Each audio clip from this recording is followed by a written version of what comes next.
നമസ്കാരം, ഋഷിപ്രോക്തം ചാനലിലേക്ക് ഏവർക്കും ഹൃദ്യമായ സ്വാഗതം. കർക്കിടക മാസം വന്നണഞ്ഞിരിക്കുകയാണ്.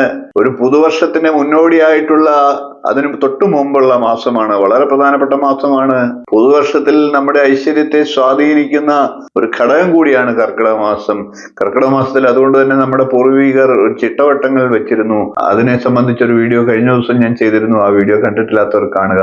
ഇന്നത്തെ വീഡിയോയിൽ പ്രതിപാദിക്കുന്നത് കർക്കിടക മാസത്തിലെ സൂര്യസംക്രമ ഫലവും അതിന്റെ ദോഷവശങ്ങളും, ഏതൊക്കെ രാശിക്കാർക്കാണ് ഏതൊക്കെ നക്ഷത്രക്കാർക്കാണ് അത് ദോഷം ചെയ്യുന്നത് എന്നും സംക്രമ ഫലവുമായിട്ട് ബന്ധപ്പെട്ടിട്ടുള്ള അറിയേണ്ട എല്ലാ കാര്യങ്ങളും ഇതിൽ ഉൾപ്പെടുത്തുന്നുണ്ട്.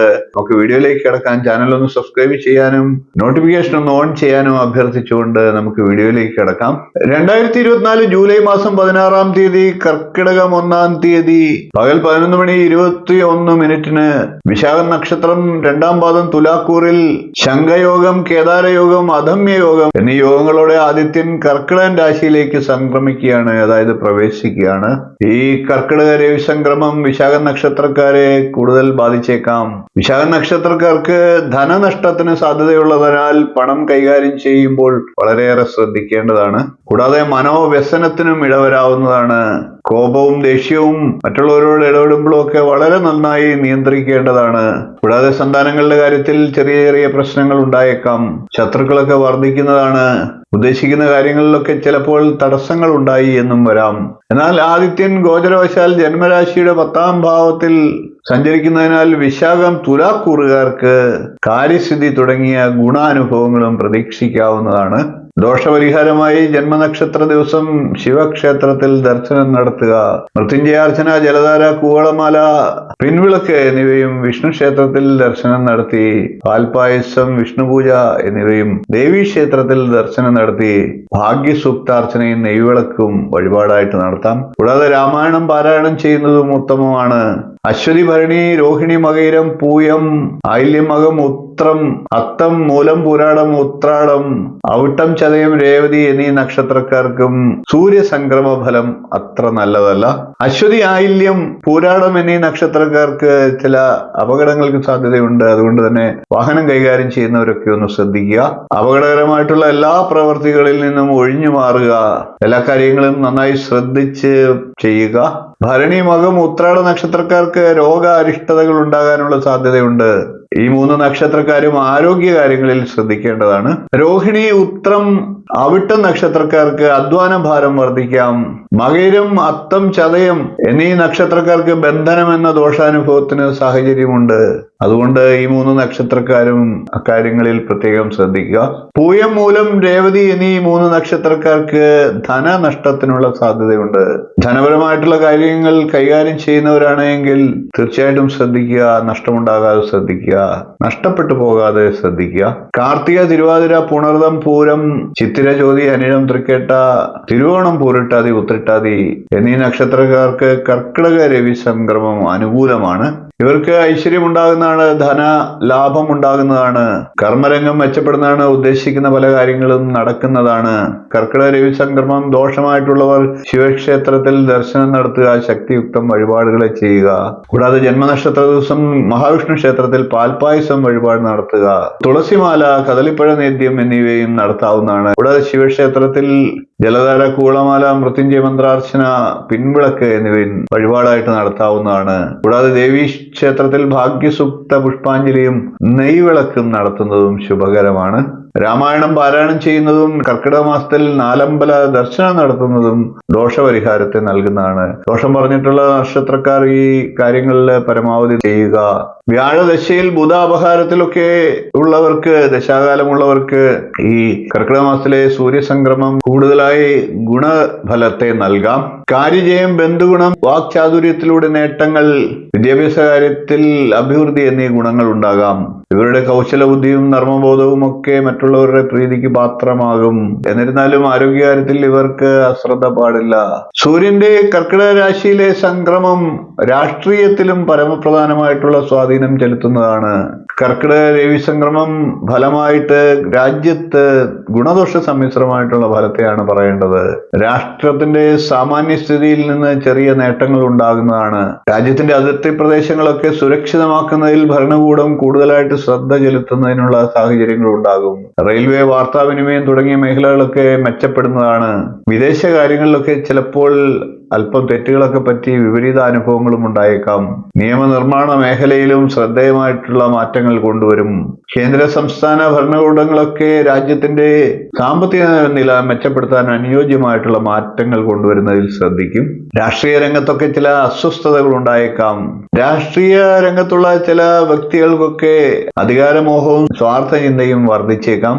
കേരളത്തിലെ ഭരണ സംവിധാനത്തെയും കർക്കിടക മാസത്തിലെ രവി സംക്രമം ദോഷകരമായി ബാധിക്കാം.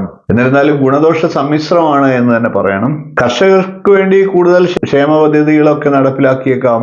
ക്ഷേമ പദ്ധതികളുടെ പെൻഷൻ പോലെയുള്ള കാര്യങ്ങളൊക്കെ ഉള്ള കാലതാമസം ഒഴിവാക്കാനുള്ള നടപടികൾ സ്വീകരിച്ചേക്കാം. ചില ഭരണ പരിഷ്കാരങ്ങളും നടപ്പിലാക്കിയേക്കാം. എന്നാൽ ചില പ്രതികൂല അനുഭവങ്ങളും ഉണ്ടായേക്കാം. കൊലവർഷം 1199 കർക്കിടക മാസം 28 ബുധന് വക്രമൗഢ്യം സംഭവിക്കുന്നതാണ്. ചിങ്ങം 12 ഉദയത്തോടുകൂടി അത് അവസാനിക്കുന്നതുമാണ്. ഈ കാലയളവ് മകയിരം, തിരുവാതിര, പുണർദം, ഉത്രം, അത്തം, ചിത്തിര എന്നീ നക്ഷത്രക്കാർക്കും ബുധന്റെ ദശാവഹാരങ്ങളിൽ കഴിയുന്നവർക്കുമൊക്കെ ദോഷകരമാണ്. ഈ സമയത്ത് ഈ നക്ഷത്രക്കാർ ശ്രീകൃഷ്ണസ്വാമി ക്ഷേത്രത്തിൽ ദർശനം നടത്തുക. ത്രിമധുരം, തൃക്കൈവെണ്ണ, തുളസിമാല എന്നിവയൊക്കെ വഴിപാടായി സമർപ്പിക്കുക. ബുധന്റെ ഈ ഗ്രഹമൗഢ്യകാലം കേരള സർക്കാരിനും ദോഷകരമാണ്. 1199 കർക്കിടക മാസത്തിൽ 2 ഗ്രഹയുദ്ധങ്ങളാണ് സംഭവിക്കുന്നത്. ആദ്യ ഗ്രഹയുദ്ധം കർക്കിടകം 24 ബുധനും ശുക്രനും തമ്മിലാണ് ഈ ഗ്രഹയുദ്ധം സംഭവിക്കുക. മകയിര നക്ഷത്രത്തിലാണ് ഈ ഗ്രഹങ്ങൾ സഞ്ചരിക്കുന്ന സമയം. ഈ യുദ്ധത്തിൽ ശുക്രനാണ് ജയിക്കുന്നത്. ബുധന് പരാജയം സംഭവിക്കുക വഴി മകയിരം, തിരുവാതിര, പുണർദം, ഉത്രം, അത്തം, ചിത്തിര എന്നീ നക്ഷത്രക്കാർക്കും മിഥുനം, കന്നി ലഗ്നക്കാർക്കും ബുധന്റെ ദശ അവഹാര കാലങ്ങളിൽ കഴിയുന്നവർക്കുമൊക്കെ ദോഷകരമാണ്. പരിഹാരമായി ഇവരും മകൻ നക്ഷത്രക്കാരും ശ്രീകൃഷ്ണസ്വാമി ക്ഷേത്രത്തിൽ ദർശനം നടത്തി തൃക്കൈവെണ്ണ, കൂവളമാല, പാൽപായസം എന്നീ വഴിപാടുകളെ നടത്തുക. ഏതാനും ദിവസങ്ങൾക്ക് ശേഷം കർക്കിടകം 29 രണ്ടാമത്തെ ഗ്രഹയുദ്ധം നടക്കും. ചൊവ്വയും വ്യാഴവും തമ്മിലാണ് ആ ഗ്രഹയുദ്ധം സംഭവിക്കുക. രോഹിണി നക്ഷത്രത്തിലാണ് 2 ഗ്രഹങ്ങളും ആ സമയത്ത് സഞ്ചരിക്കുന്നത്. ഈ യുദ്ധത്തിൽ ജയിക്കുന്നത് ചൊവ്വയാണ്. വ്യാഴത്തിന് യുദ്ധത്തിൽ പരാജയം സംഭവിക്കുന്നത് മൂലം പുരാടം, ഉത്രാടം, പൂരിട്ടാതി, ഉത്രട്ടാതി, രേവതി എന്നീ നക്ഷത്രക്കാർക്കും വ്യാഴദശ അപഹാര കാലങ്ങൾ അനുഭവിക്കുന്നവർക്കും ദോഷകരമാണ്. പരിഹാരമായി ഈ നക്ഷത്രക്കാരും രോഹിണി നക്ഷത്രക്കാരും വിശാഖ നക്ഷത്രക്കാരും ഈ ദിവസങ്ങളിൽ മഹാവിഷ്ണു ക്ഷേത്രത്തിൽ ദർശനം നടത്തി പാൽപായസം, വിഷ്ണുപൂജ, സഹസ്രനാമ പുഷ്പാഞ്ജലി എന്നീ വഴിപാടുകൾ നടത്തുക. ഇനി നമുക്ക് ഓരോ രാശിക്കാരുടെയും സൂര്യസംക്രമ ഫലത്തെ ഒന്ന് പരിശോധിക്കാം. മേടക്കൂറുകാർക്ക് രാജപൂജയാണ് ഫലം. മേടക്കൂറിൽ വരുന്നത് അശ്വതി, ഭരണി, കാർത്തിക, കാൽ എന്നീ നക്ഷത്രങ്ങളാണ്. ഇടവക്കൂറുകാർക്ക് ധനലാഭമാണ് ഫലം. ഇടവക്കൂറിൽ വരുന്നത് കാർത്തിക, മുക്കാൽ, രോഹിണി, മകരം, ആദ്യപകുതി എന്നീ നക്ഷത്രങ്ങളാണ്.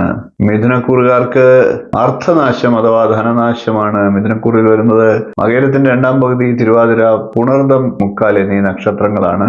അടുത്ത് കർക്കിടക്കൂറാണ്. കർക്കിടക്കൂറുകാർക്ക് കലഹമാണ് ഫലം. കർക്കിടക്കൂറിൽ വരുന്ന പുണർദങ്കാൽ, പൂയം, ആയില്യം എന്നീ നക്ഷത്രങ്ങളാണ്. അടുത്ത് ചിങ്ങക്കൂറുകാരാണ്. ചിങ്ങക്കൂറുകാർക്ക് രാജസമ്മാനമാണ് ഫലം. ചിങ്ങക്കൂറിൽ വരുന്നത് മകം, പൂരം, ഉത്രങ്കാൽ എന്നീ നക്ഷത്രങ്ങളാണ്. അടുത്ത കന്നിക്കൂറുകാർക്ക് സുഖഹാനിയാണ് ഫലം. ഉത്രമുക്കാൽ, അത്തം, ചിത്തിര, ആദ്യ പകുതി എന്നീ നക്ഷത്രങ്ങളാണ് കന്നിക്കൂറിൽ വരുന്നത്. അടുത്തത് തുലാക്കൂറാണ്. തുലാക്കൂറുകാർക്ക് പുഷ്ടിയാണ് ഫലം.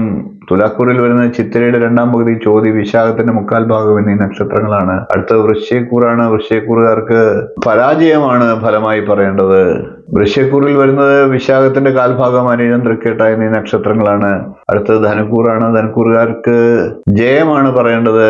മൂലം, പൂരാടം, ഉത്രാടം, കാൽ എന്നീ നക്ഷത്രങ്ങളാണ് ധനുക്കൂറിൽ വരുന്നത്. അടുത്ത മകരക്കൂറുകാരാണ്. മകരക്കൂറുകാർക്ക് രിപുനാശം അഥവാ ശത്രുനാശമാണ്. മകരക്കൂറിൽ വരുന്നത് ഉത്രാടം, മുക്കാൽ, തിരുവോണം, വിട്ടത്തിന്റെ ആദ്യ പകുതി എന്നീ നക്ഷത്രങ്ങളാണ്. അടുത്ത കുംഭക്കൂറാണ്. കുംഭക്കൂറുകാർക്ക് ശ്രീകരമാണ് ഫലം.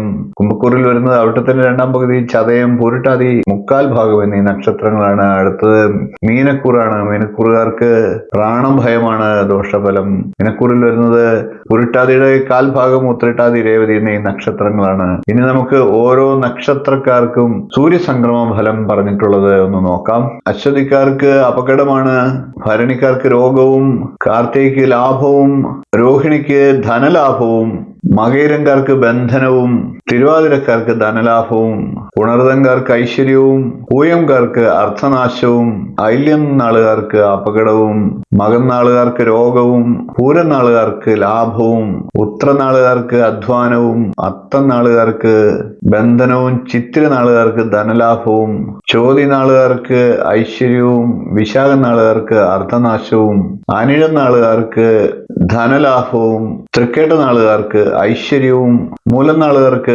അർത്ഥനാശവും, പുരാണ നാളുകാർക്ക് അപകടവും, ഉത്രാട നാളുകാർക്ക് രോഗവും, തിരുവോണ നാളുകാർക്ക് ലാഭവും, അവിട്ട നാളുകാർക്ക് അധ്വാനവും, ചതയ നാളുകാർക്ക് ബന്ധനവും, പുരുട്ടാതി നാളുകാർക്ക് ധനലാഭവും, ഉത്രട്ടാതി നാളുകാർക്ക് ഐശ്വര്യവും, രേവതി നാളുകാർക്ക് അർത്ഥനാശവുമാണ് ഫലമായി പറഞ്ഞിരിക്കുന്നത്. ദോഷഫലങ്ങൾ പറഞ്ഞിട്ടുള്ളവർക്ക് ശ്രീകൃഷ്ണസ്വാമി ക്ഷേത്രത്തിൽ ചെയ്യേണ്ടതായിട്ടുള്ള പരിഹാരങ്ങളെ പറഞ്ഞു.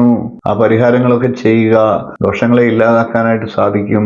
കർക്കിടക മാസത്തിലെ സമ്പൂർണ്ണ നക്ഷത്രഫലം, ഓരോ നക്ഷത്രക്കാർക്കുമുള്ള ഫലത്തെ പ്രത്യേകം ഒരു വീഡിയോയിലായിട്ട് ഏതാനും ദിവസങ്ങൾക്ക് മുമ്പ് ചെയ്തിരുന്നു. ആ വീഡിയോ കണ്ടിട്ടില്ലാത്തവർ കാണുക.